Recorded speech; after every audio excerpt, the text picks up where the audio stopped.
Hey everybody, welcome back to the ArrogantDream YouTube channel. This weekend I saw some more movies that I didn't really feel like needed to be put in their own separate video, so I'm going to talk about them here. Starting with... Guess who's back? It's been a long time. Oh my God. Searching was really good.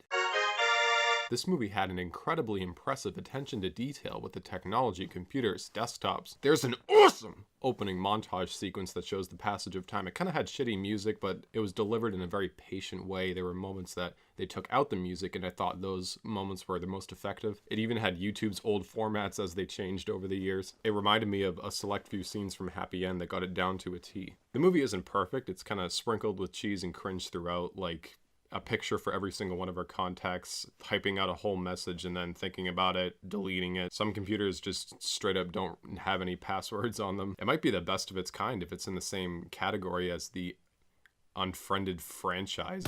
It's innovative, exciting. The superior first half is consistently entertaining. I never felt bored once. I like that it took its time to show us how they did certain things on the computer, like resetting your password, going to your email, confirming that it is in fact you. John Cho is great. He had such a burdening sadness and melancholy to his character. He was very reserved. He had plenty of chances to showcase his abilities. Margot's performance wasn't really good, but she doesn't have a lot of screen time, so she didn't weigh on the movie too much. All the other actors were perfectly fine. It's really impressive that this movie had such brisk pacing when they set up these characters in such patient and thoroughly detailed ways. The second half, and more so the ending or multiple endings, are kind of where the perspectives shift from just a computer screen to like news reportings, and I feel like that was an awkward and unnecessary shift from John Cho's point of view. His character was kind of like the eyes for the audience, and they completely stranded away from that. And the deviation kind of turned it into a conventional It had like 3 tacked on endings that I don't think worked all that well together. It's just character logic that kind of gets abandoned. Certain spoilery things don't really add up. And I think certain characters could have made better decisions or done things differently to kind of accelerate the progress. I've thought about it a lot after seeing it. It's a huge step forward for desktop-based movies. It felt like it took full advantage of its features, other than moments where they had to keep the PG-13 rating so characters would text out like the asterisks and a swear, and it's like, ugh, come on. I'm a big boy. I can hear swears. 2, 3, 4. I was kind of excited for White Boy Rick. It had that no-name actor, Matthew McConaughey. I like the kind of gritty, handheld style of filmmaking. Every shot kind of looks like you're waking up on a cold day in Detroit. The visual style kind of fell flat as the movie kept droning on. I like certain scenes where characters were kind of arguing, talking over each other. Doesn't happen a lot, and one of the main scenes happened in the trailer, so I should just stop watching trailers, honestly. Matthew McConaughey is good.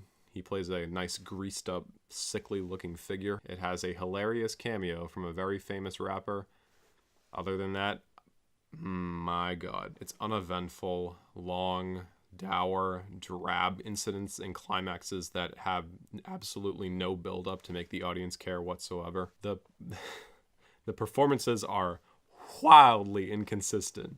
Bel Powley's accent is like, you realize you're the worst father ever. Holy shit. Bel Powley. It's so like bombastic and all over the place. Hashtag find Bel Powley's accent. It's just a chore to get through. So many unlikable characters with no likable qualities. Not even like devishly cunning or any of the traits that we're supposed to like in anti-heroes. No, it's just stupid and annoying and obnoxious. There's hardly any original score or music at all that I thought would have elevated some scenes. So many aspects of this movie felt like we just jumped in with no setup whatsoever. There's a trio of cops that have... If you watch this movie, think about the cops that sent in their informant in The Departed versus the cops in this movie that sent in this kid as the informant. There's a huge, drastic difference in depth to these characters. Overall, it just didn't really feel like there was enough story to tell a whole movie out of this. There was no justification for everything getting stretched out. It's not like a slow burner where you have to process every frame. It just gets worse and worse in my head. I better stop this review before it gets even worse.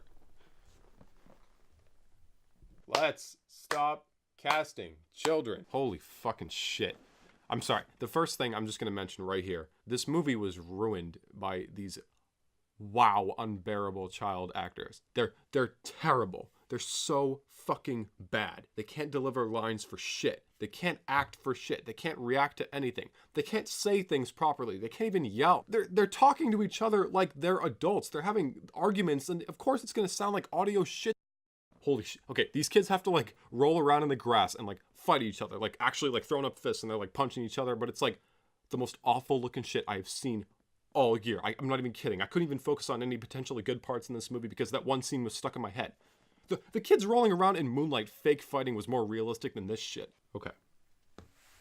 Other than that, this movie's just not my flavor. A Simple Favor has a much lighter tone than a conceptually similar movie, Gone Girl, but the difference between this movie and Gone Girl, other than directing, writing, acting, lighting, cinematography, editing, set design, is that Gone Girl never really celebrated these impulsive and batshit insane decisions these characters made. Anna Kendrick's character makes some impetuous choices in this movie that don't really add up to some fleshed out, psychotic, riveting case study to be dissected as much as it makes her look like an idiot. Amy Dunn's plan was absolutely bonkers, but it was well thought out, carefully planned, and when she did have to make these rash decisions, she acted quickly, selfishly, and without a trace of naivety. Blake Lively even sucks at fulfilling the most essential of running away, which is hiding. It's completely fair to ask questions, especially during a mystery movie, but at a certain point, I just gave up and accepted that this movie has a desire to be more clever and wicked than it actually is. Blake Lively did a pretty good job with her character. I kind of wish I got to know her more and we focused